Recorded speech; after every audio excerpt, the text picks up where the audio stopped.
Bali ngayong araw nga pala mga idolo ay magpipintura muna tayo. What? Ngayon, ang unang gagawin muna natin mga idolo, ikakamada muna natin dito yung mga pipinturahan natin. Medyo masikip na kasi dito sa part na to mga idolo, hindi na tayo makabuelo dyan. Nagpatulong ako kay tropa mga idolo habang wala siyang ginagawa at agad na nga naman ako niyan sinamahan mga idolo, tuwan-tuwa pa nga eh. Bali tatlong klase pala yung pipinturahan natin ngayon mga idolo.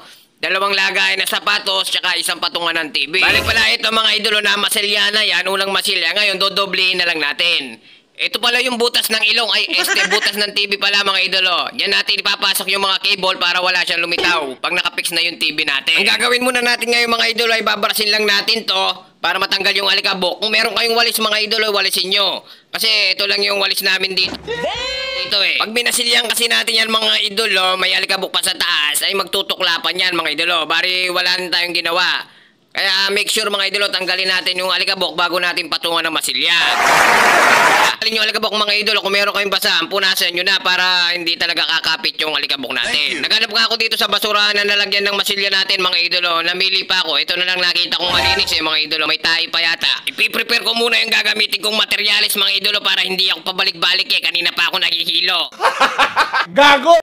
Itong unang-unang gagamitin natin dyan mga idolo, itong tinatawag na skim coat. Parang pulbos. Kumuha nga muna ako ng konti mga idolo na titimplahin natin at tinahawi-hawi ko at kumuha pa ako ulit mga idolo at tinahawi-hawi ko naman. Binili ko sa kamay ko mga idolo para walang kawala yung lalagay natin na flat enamel. Ginawa kong laruan mga idolo, baka mapaan. Binuksan ko na nga mga idolo at tinignan ko baka hindi flat only namin yung nakuha ko. Ngayon lalagyan ko muna ng konti, tatansyahin ko lang yung timpla niya, baka sumobra kasi sa flat only namin mga idolo. Pag nalagyan na nga natin mga idolo ay awi-awiin natin dito yung ating skim coat. Baka mabutas kasi mga idolo. Medyo patagalin natin yan kahit 10 minuto lang para sumispip yung ating flat enamel dito sa ating skim coat. Ang presyo pala nitong enamel na to mga idolo, yung flat enamel 1 gallon umabot ng 800 mga idolo. Ang gagawin kasi natin pagpipintura dyan mga idolo, yung tinatawag na duko. Ay, dukot pala mga idolo. Pag okay na mga idolo, medyo ganyan-ganyan ninyo, ganyan, ganyan. Ganyan, alisin nyo yung buhok mga idolo. Tapos lagyan nyo na naman ng konti. Alalayan nyo lang mga idolo hanggang sa lumambot siya, makuha natin yung tamang timpla. Kung medyo malambot na nga mga idolo, okay na. Ayan mga idolo, gawa na yung ating buko pandan ice cream.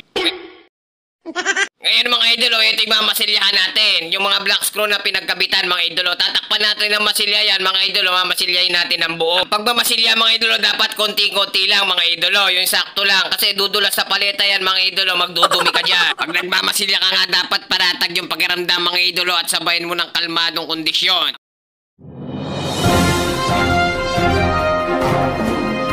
Ang panatag na kondisyon mga idolo ay nakakatulong sa paggawa natin ng maayos. Ang kalmadong pakiramdam naman mga idolo ay nakakatulong sa paghagod nating ng banaya. Ang ina mo, anong pinagsasabi mo?